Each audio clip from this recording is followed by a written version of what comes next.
So we have a doozy today. First, unboxing, then building the Blackstone 22-inch griddle with hood and flex fold legs. I'm excited for this one. It's the Mac in the AK. What? It's the Mac in the AK. Who? It's the Mac in the AK. Tell them. So the reason I bought this griddle was because I needed something that was portable that I could kind of take tailgating with me.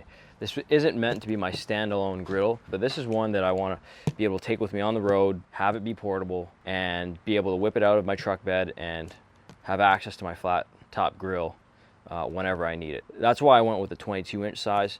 For something that I keep at home, I'd probably get the 36, which is a much larger cooking surface, but for just myself and one or two buddies, and for the sake of travel, this is the size I went with. Some cool features about this is, number one, yeah, it's got the flex fold legs with wheels, which is nice. It should fold up and kind of wheel off just like that, which is great for being on the go. This model here was on sale, and it also is a bundle. It includes a bulk tank adapter, which is nice because it comes standard ready to use with just those smaller ones. So to be able to hook this up to a full-size propane tank is really nice. If you were to buy just this by itself, the tank adapter, it's about $20 US. Other nice feature about this size, the 22-inch, in comparison to the 17-inch that it comes in, is that it has the two different zones of heat, meaning that the unit has two burners. Should make your cooking surface a little bit more even, and having two different hot spots is also nice.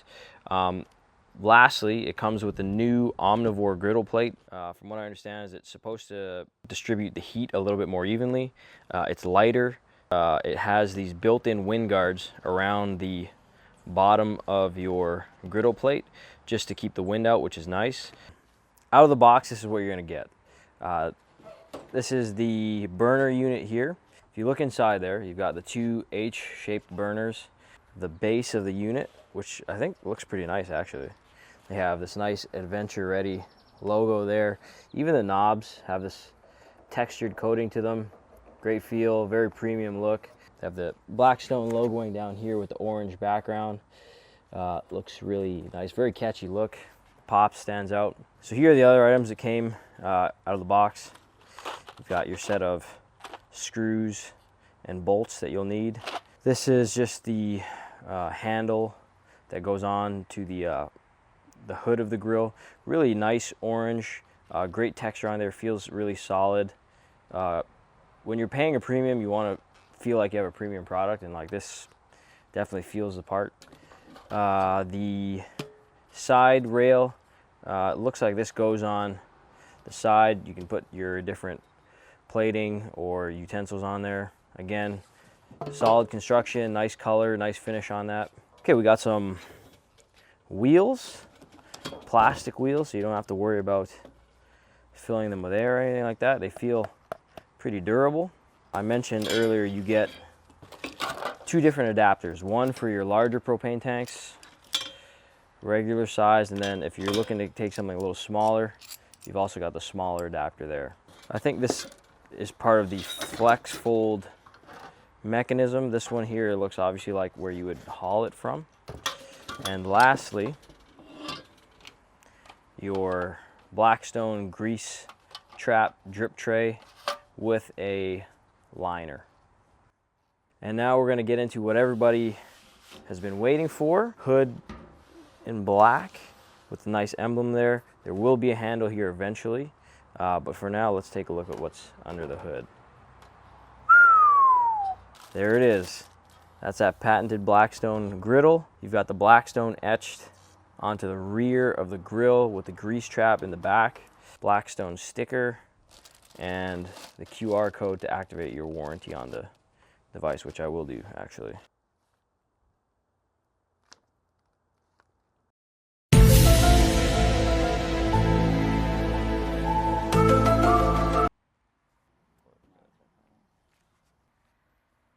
Okay, so what you're going to do first is you're going to take the unit that has your burners and flip it upside down. Okay, it's going to look something like this. Then you're going to take your first row of screws, which are called number 12s in the manual, and you're going to put them in 6 different spots on 2 different sides. So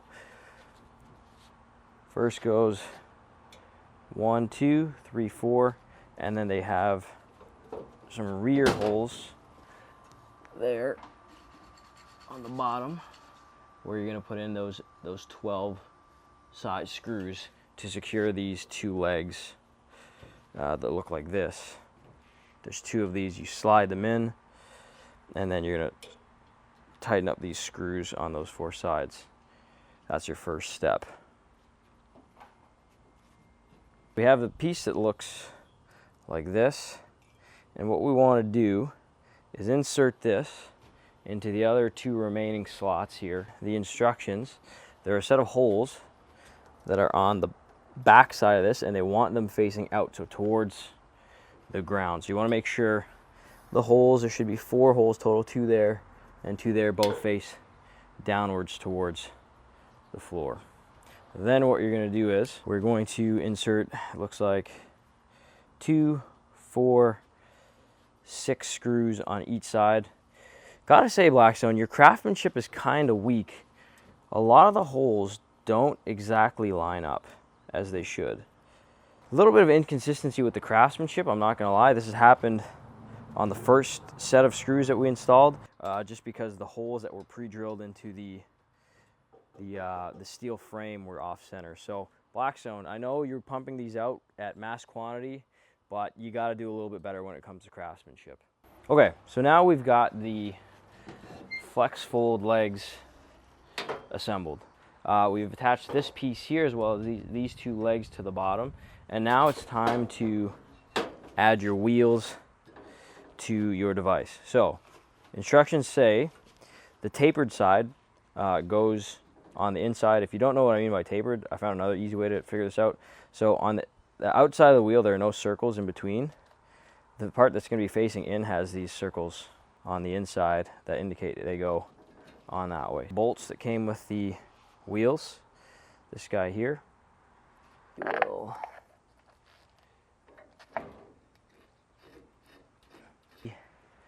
simple. And we'll finish tightening that after.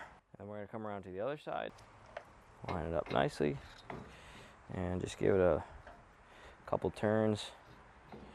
So I'm just going to tighten the bolt or screw in here, and I don't want it to be too tight, but I want the wheel to be able to move freely. Tighten a little bit more, and there we go.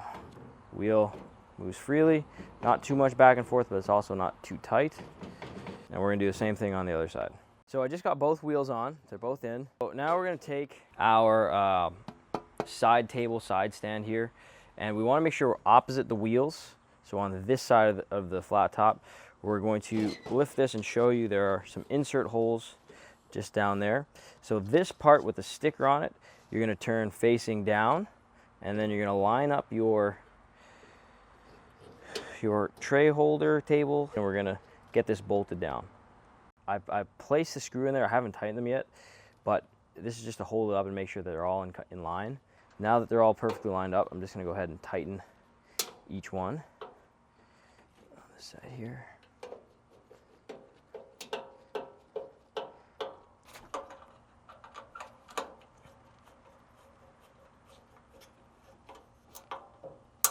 Okay, and then the last one right there. Excellent, so that's in there nice and tight. Nice. So we just flipped this over off the table, and now we're ready to elevate our Blackstone base and burner system up off the ground. So all you're going to do is you're going to step on a large bar there. You're going to grab this orange handle, which is going to lift your system up off the ground, pulling the wheels forward. And then these 2 hooks that are on the right side of your grill, you want to make sure they're past these 2 hooks, come down, and they'll slide right in, and now it's up. You want to take it back down, step on there again, pull up and lift towards you, up off the base, let it roll out, then you're on the ground, and as easy as that, we are back up, ready to go. We're going to take our grease trap drip tray and just hang it on the side rear of your burner system. Then what we've got to do is there's these 4 holes that are on the base here that you'll need to connect with the corresponding pegs on the griddle top.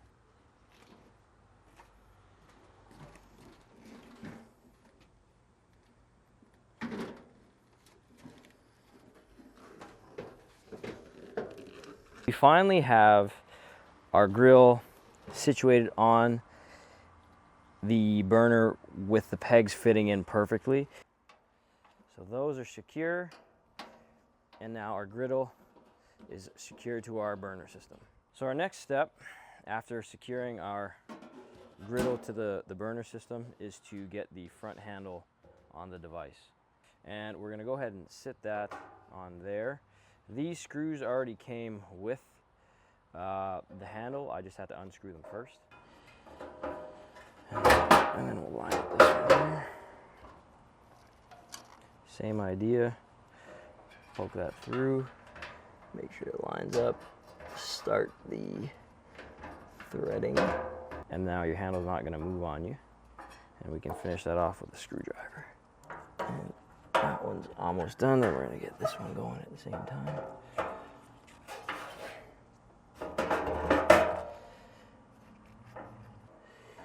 Here.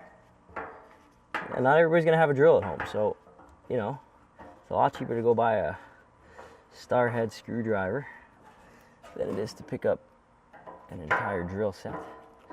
Okay, so the handle's in, and now we can lift that up and down. Seems really sturdy, not moving. So now we're gonna be attaching our exterior handle. Come to the side of the grill like this. Got that one in my hand. Now let's see if we can get the bottom.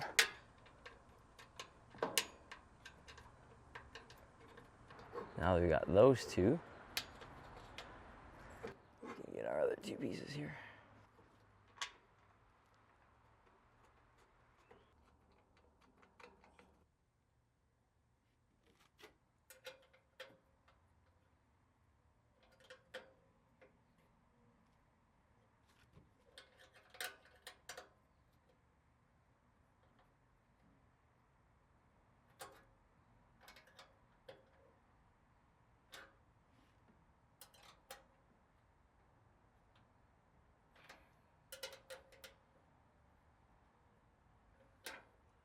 So now that we've got our handle on there nice and secure, the last thing we're gonna do is we're gonna get the propane holder onto the bottom of the unit. So if we come around, it's starting to take shape now. We're gonna go down to the bottom here. And these 2 lips are gonna go up. Pet the chum. 2 chums. Ah. Okay. Come on, I'm making movies. This is hard to do with these distractions. Okay, nice. Okay, so we'll screw these in. Okay, so that's secure. We're gonna get the other 2 in there, and then we're gonna screw these in so they're nice and tight. So this is the piece that holds the propane in place. We have to remove one of the screws to do this. And then, cover there.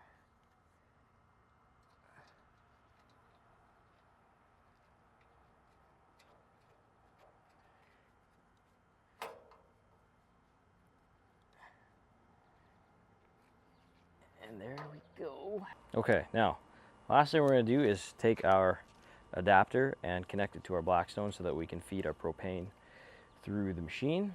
We're gonna take off this protective cover here,